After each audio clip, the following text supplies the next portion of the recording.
Welcome back to Animal Crossing New Horizons. I'm dear darling, and shall we see what's going on our lovely island of Fawnhallow today?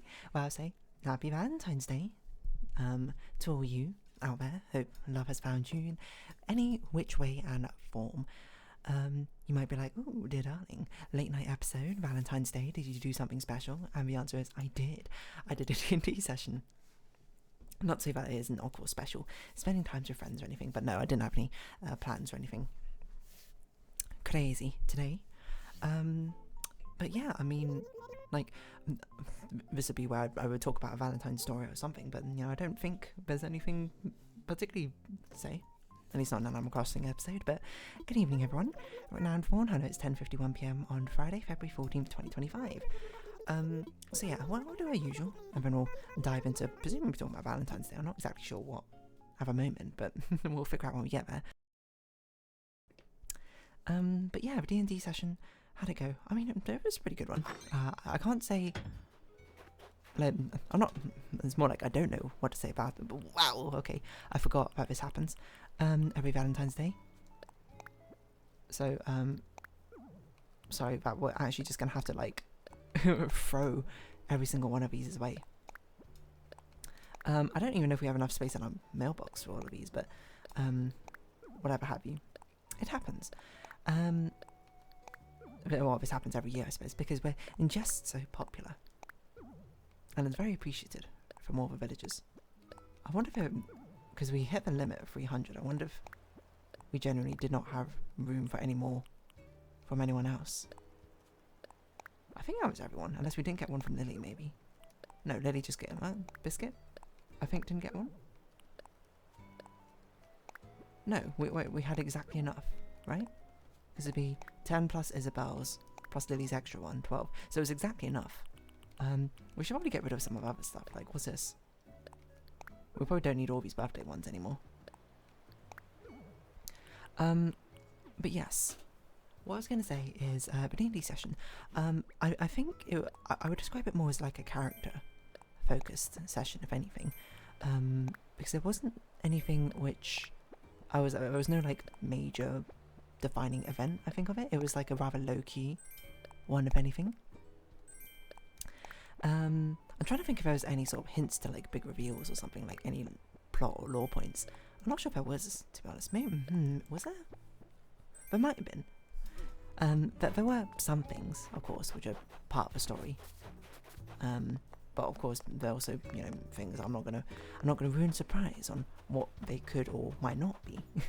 You had to kind of leave it ambiguous. It's a thing about, like, keeping secrets, I suppose, with this. It's like you can't just say, oh, I can't talk about it, in cases when it's like, oh, you know, there's like a twist or something secret, like something truly, like, important to a character hiding behind it. You got to say it for things as well, which are more benign otherwise. Then you just sort of conflate the two. They're much more easily sort of like, oh yeah, well, clearly there must be something here because of the fact that, you know, I didn't say anything at all, if anything. Kind of like how a redacted space probably speaks more than, you know, filler information. But genuinely, like, this one, like, there's not really much which happened with that. No, I don't mean that in a bad way. Obviously, we still had a great fun time. It's very amusing. But I think, like, for times of advancing the plot, there wasn't much. I think it was very much all very sort of character focused, if anything. Which again is completely fine. I don't mean to make it feel like it's not. It's just like, I guess it's hard to really say anything in the Animal Crossing episode about it. So sorry for any of my friends who might be watching. Just was a fun time. But we can talk about Valentine's Day, seeing as that is today. I'm not really sure what I spoke about it before in other years, to be honest. I don't have a Valentine story today. So I mean, I guess the closest I have to one is the fact that there's some nice and some nice sort of Valentine treats and cupcakes and brownies from a reasonably popular, like, sort of bakery treat shop, I guess. Not that I didn't buy them in London, and then there was a lot left over, so I took a bunch home with me, and I have now just basically a box of like 12 mini cupcakes, 2 big cupcakes, and like a brownie, and I'm like, this is a lot of sweet treats. And initially I was going to take them home and I was going to be like, oh, I have a friend who very much has a sweet tooth. He'll probably really like it. So I was going to be like, I was going to message him and be like, hey, do you want me to take some of these off my hand? And then I was like, wait a minute. He's doing like, is it no caffeine or is it no sugar this February or something? Kind of like the equivalent of a dry January, but with caffeine or sugar. And so I messaged just being like, wait, was it no caffeine or no sugar that you're doing? And he's not doing either of them. So I was like, okay, well, unfortunate. But I guess I can't give you all these cupcakes. I'm not going to tempt you with them. So yes, I have me, a person without a sweet tooth, or I should say a lesser sweet tooth, has just a bunch of really, really nice cupcakes and brownies just in a box, which I will, I guess, slowly make my way through. I mean, why not indulge a little bit here and there? And then I'll probably just get like sick of it and be like, I don't want to eat icing for the rest of the year or something. But yeah, I don't know. Valentine's Day, I hear the day after is a very good time to get discount Valentine's chocolates, which if anything is more of a shame if anything. I'll be real. I feel like the Valentine's aesthetic is quite nice. It's one of my favourite aesthetics. It's very, I don't know, it's very debonair, I suppose, in a sense. Sweet, debonair. A little bit femme. I suppose it depends on which angle you take Valentine's from, to be honest. But certainly it's as aesthetic as something which I like. Maybe like second to Halloween. I don't even know, I don't know, it's kind of close. I feel like it's kind of more my vibe. I don't know which of these we need to sell and which of these we don't. So I'm just going to sell all the bouquets and chocolates, which seems a little bit cruel. It seems very sort of like anti-Valentine, which if anything, isn't that like a trend which is sort of taking off? Not like heartbreak Valentine. Is it called anti-Valentine? I hope I'm not making this up, because I swear like it's a word which Beta Minor style I like randomly started seeing everywhere. Where it's sort of like I don't know. I guess it's rebellion against. I don't know if it's rebellion against the concept of love, but I guess it's more for people who've had like the heart broken or something. And now Valentine is like a bad representation of it. Anti-Valentine's is sort of like a way to be able to let out your frustrations for it and not be reminded. Yeah, it's kind of a thing, right? I mean, I don't think I'd go that far to say I'm celebrating an anti-Valentine or anything. I mean, I don't. Again, as I said before, I'm not really against Valentine's Day. I think it's a lovely holiday for whether you are in a relationship or you're not, to be honest. To me, it's a celebration of love more than anything else. I don't see how that can really be much of a bad way of thing.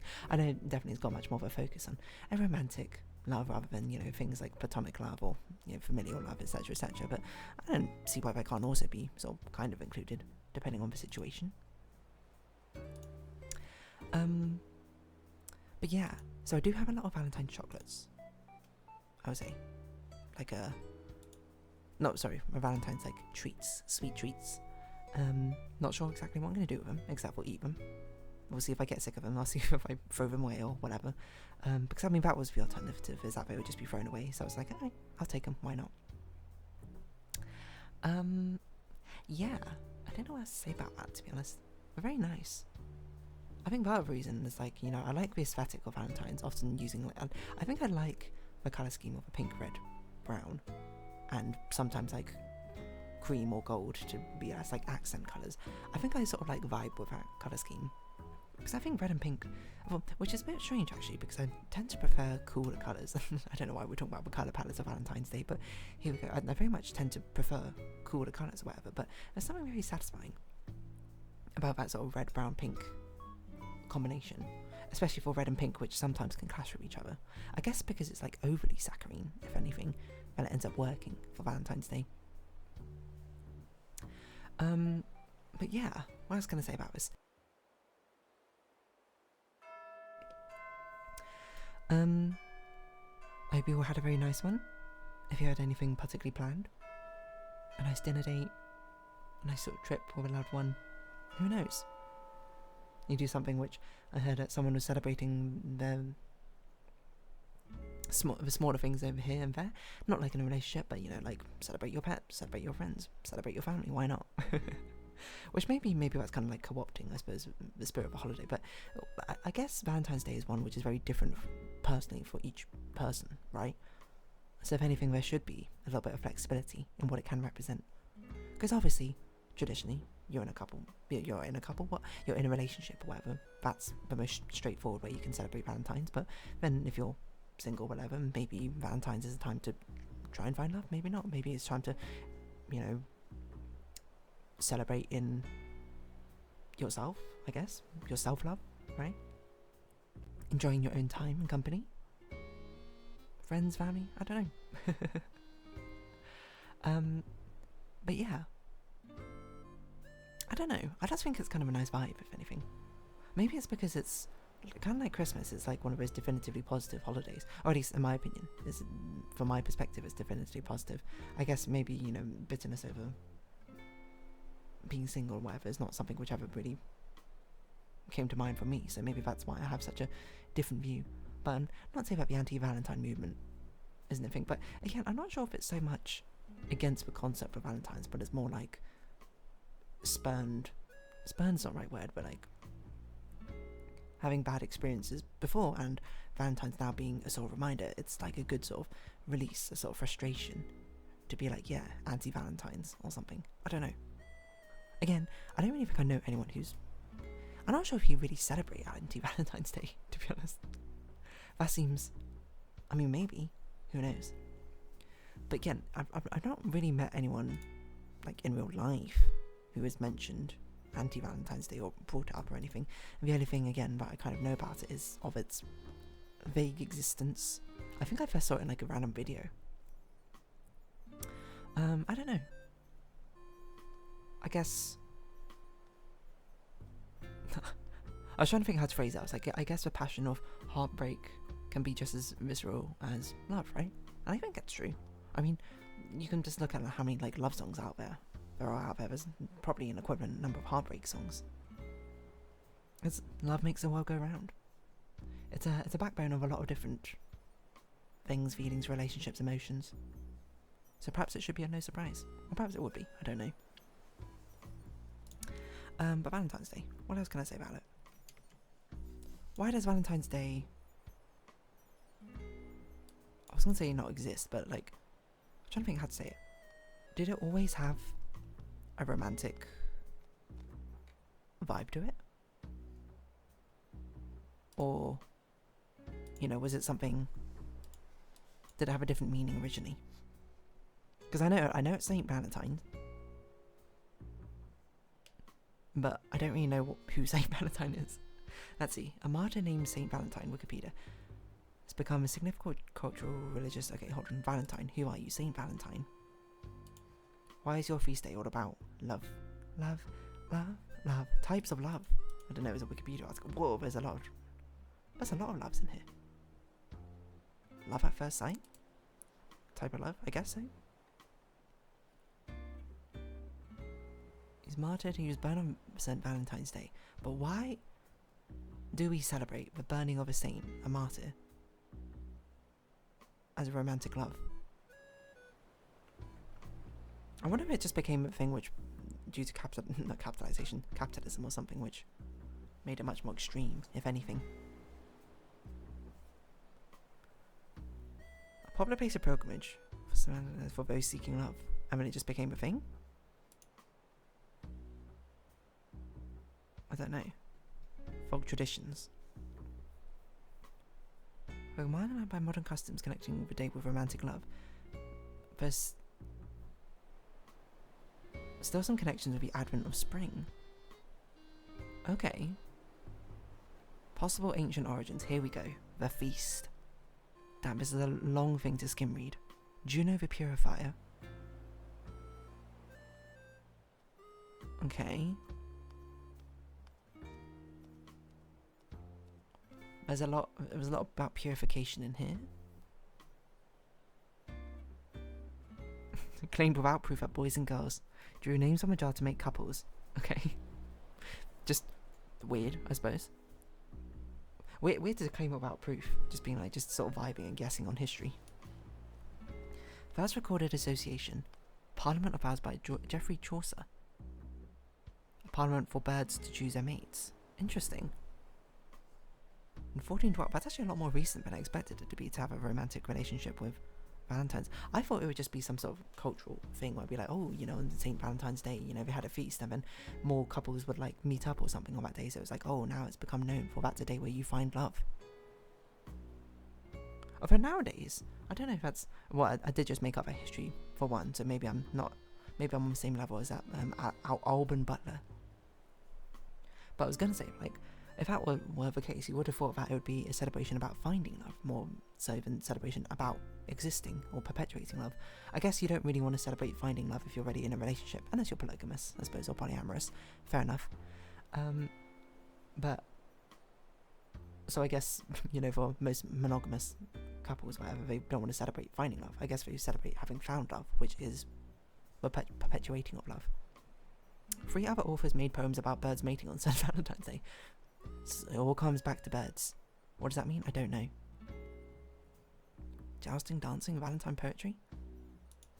What if I just do, why is Valentine's Day about love? Associated with lovebirds of early spring. That can't be right. The dark origins of Valentine's Day. What?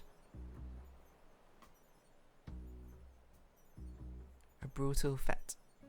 Okay. They were drunk. They were naked. Okay. Oh, what? It's like a sacrifice and hitting people. Okay, well, as with many history things, I guess it ends up having darker origins than you might expect. It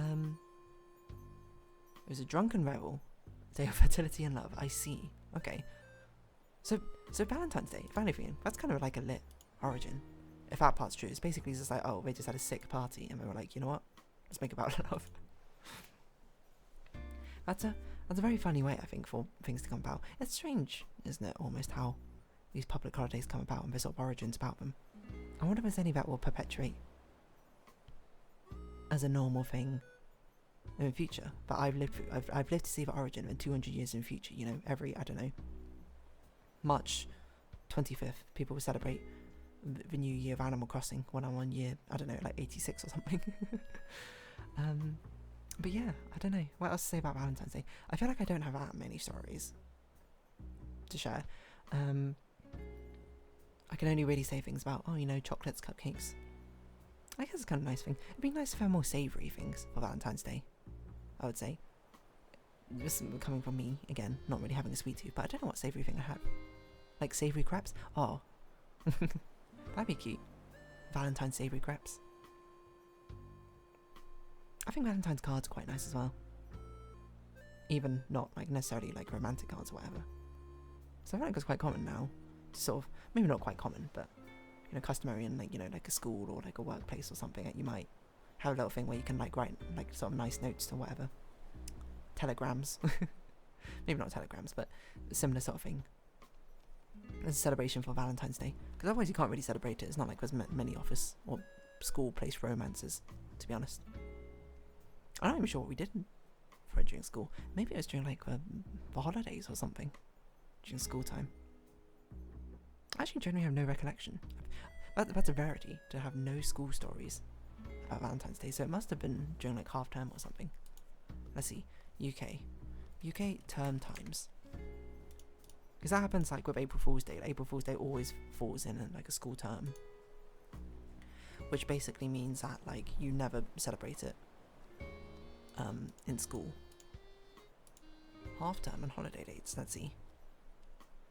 Spring half term, 12th of February to 16th of February. Oh, okay, so it does just fall in half term. Maybe that's why. Because I feel like I see it a lot in like American high school dramas or something. Like it's a big thing. But then like, never again experienced it in UK. Oh well. Anyway, on that note, I guess I'll round this episode off here. So, if you have been watching, thank you very much. It's been Animal Crossing New Horizons. I've been Dear Darling. Likes, comments, subscription, shares, greatly appreciated. Socials, Discord down below. Hope to see each other again, but for now, it's our farewell. So until next time, happy Valentine's Day. And, wait. Bye-bye for now, but also, all. There we go. Happy Valentine's Day. Was that worth it to extend the outro? Maybe.